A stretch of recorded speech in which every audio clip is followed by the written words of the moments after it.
এবার ভাগ্নের প্রেমে হাবুডুবু খেয়ে ভাগ্নেকে বিয়ে করতে না পেরে আত্মহত্যার চেষ্টা চালিয়েছেন এক মামি। দর্শক, এই ন্যক্কারজনক ঘটনাটি ঘটেছে। এ বিষয়ে বিস্তারিত থাকছে প্রতিবেদনে। মামি ও ভাগ্নেকে একই ঘর থেকে আপত্তিকর অবস্থায় আটক করে এলাকাবাসী। আটকের পর তাদেরকে পুলিশে দেওয়ার 5 দিন পর আত্মহত্যার চেষ্টা চালিয়েছেন মামি। ঘটনাটি ঘটেছে রাজশাহীর তানোরে। এক সন্তানের মা ওই বিধবা নারী এখন রাজশাহী মেডিকেল কলেজ হাসপাতালে চিকিৎসাধীন রয়েছে। পুলিশ ও এলাকাবাসী সূত্রে জানা গেছে, তানোর সাব রেজিস্ট্রার অফিসের দলিল লেখক উত্তমচন্দ্র কর্মকার তার প্রতিবেশী সম্পর্কে মামি এক বিধবা নারীর সঙ্গে প্রায় 2 বছর ধরে শারীরিক সম্পর্ক করে আসছিলেন।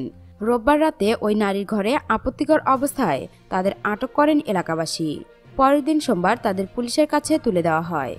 থানায় ওই নারী তার কথিত ভাগ্নের বিরুদ্ধে কোনো আইনগত ব্যবস্থা নেবে না বলে লিখিত দেন। পরে পুলিশ তাকে মায়ের জিম্মায় ছেড়ে দেয় এবং ভাগ্নে উত্তমকে গ্রেপ্তার দেখিয়ে আদালতে পাঠায়। এরপর জামিনে মুক্ত হয়ে গত শনিবার মামিকে রাজশাহী শহরে ডেকে আনেন ভাগ্নে উত্তম। আগে প্রতিশ্রুতি দিলেও এখন মামিকে বিয়ে করতে অস্বীকৃতি জানান তিনি। ফলে সঙ্গে থাকা ব্লেড দিয়ে হাত কেটে এবং বিষ পান করে আত্মহত্যার চেষ্টা চালান মামি। পরে তাকে রাজশাহী মেডিকেল কলেজে ভর্তি করা হয়।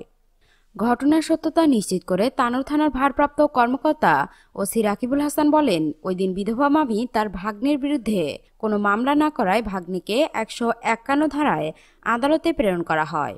বিষ পানে আত্মহত্যার চেষ্টার ঘটনাটি রাজশাহী মহানগরীর রাজপাড়া থানা এলাকায় হওয়ায় সেখানেই আইনগত ব্যবস্থা গ্রহণ করতে হবে।